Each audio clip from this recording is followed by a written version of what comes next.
I slept with my boss's daughter. Even writing that sentence makes my stomach tighten a little, because I still can't believe I managed to put myself in this situation. I'm an intern at a law firm owned by one of my dad's best friends. He's known me since I was a kid, watched me grow up in our tiny village, and gave me this internship partly because of my dad, and partly because he trusted. That's what makes all of this feel so much heavier than it probably should. A couple of weeks ago, I went on a vacation to London. It was supposed to be a simple break. Nothing dramatic. My boss's youngest daughter has been living abroad there for a few years now, and before I left, he asked me if I could deliver a couple of things from home to her. Just some personal stuff he wanted her to have. I remember smiling and saying, "Of course, no problem," without even thinking twice about it. She's a year older than me, and we've been friends for years. Back home, we used to work together at a local cafe in our village. It's the kind of place where everyone knows everyone else's business, where you can't walk down the street without bumping into someone you grew up with. We'd spent long shifts joking behind the counter, complaining about customers, talking about life. So to me, she wasn't my boss's daughter. She was just her. When I arrived in London, I met up with her and handed over the stuff. We talked, caught up, laughed about how different London felt compared to our village. She seemed happy, settled, confident in a way that made sense after living abroad for so long. At some point, she mentioned that she and her group of friends were going out that night. She looked at me and said I should join them, that I'd have fun, and shouldn't spend my whole vacation alone. I hesitated for maybe half a second. Then I said sure. That night felt easy at first. Drinks, music, loud conversations where you lean in close just to hear each other. I kept reminding myself that this was harmless, that we were just friends, hanging out. But as the night went on, things shifted in small, subtle ways. Longer looks, standing a bit closer, laughing a little too hard at jokes that weren't that funny. Eventually, we ended up back at her apartment. I remember my thoughts racing, even as it was happening. This weird mix of excitement and a quiet voice in the back of my head telling me this might be a bad idea. But I ignored that voice. We were both adults. We both knew what we were doing. And then we did it. Afterward, reality set in fast. There was no dramatic conversation, no big emotional scene, just this mutual understanding that this couldn't turn into anything more. We agreed not to talk about it again, not to mention it to anyone, and to just leave it where it was. I finished my vacation the way I was supposed to, trying to enjoy myself while pushing the whole thing to the back of my mind. Now I'm back at work. On the surface, everything is completely normal. My boss thanked me for delivering the things to his daughter. He smiled, joked with me, treated me the same way he always has. And every time he does, I feel this sharp stab of guilt in my chest. I'm honestly scared to death that one day she might tell him. Not because I think she wants to hurt me, but because people talk. Things slip out. And if he ever found out, I don't even know how I'd look him in the eye again. He's genuinely the best and chillest boss I've ever had. He helped my dad out immensely when he didn't have to.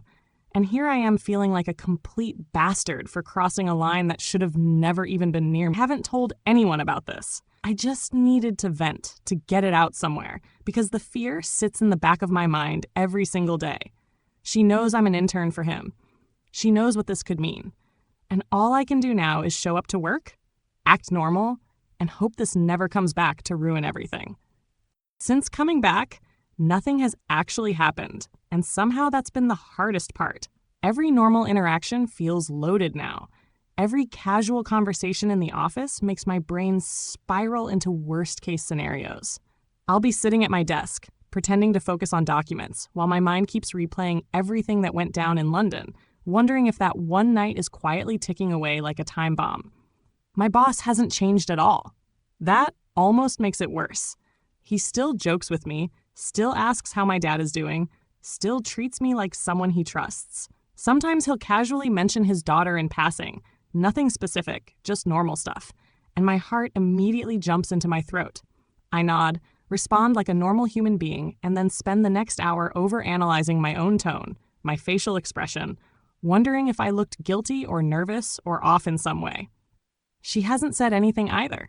We don't text. We don't bring it up.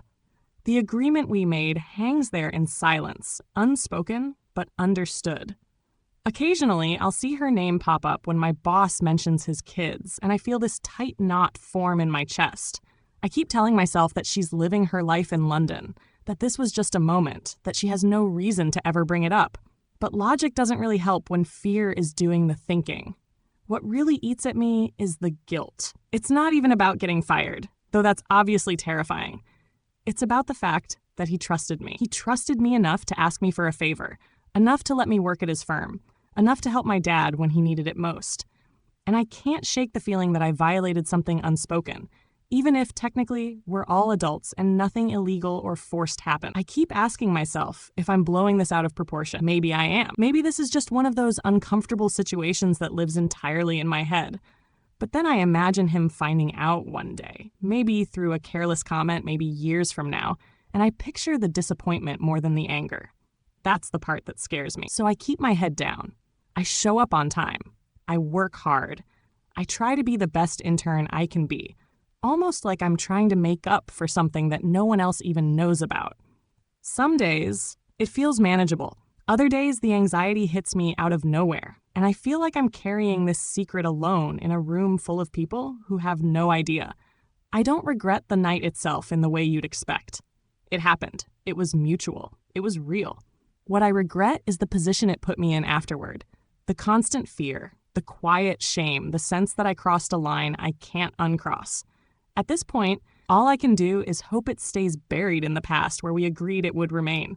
I needed to get this off my chest somewhere, because holding it in has been exhausting. Maybe nothing will ever come of it. Maybe time will dull the fear. Until then, I'll keep doing my job, acting normal, and praying that this is one mistake that never follows me home.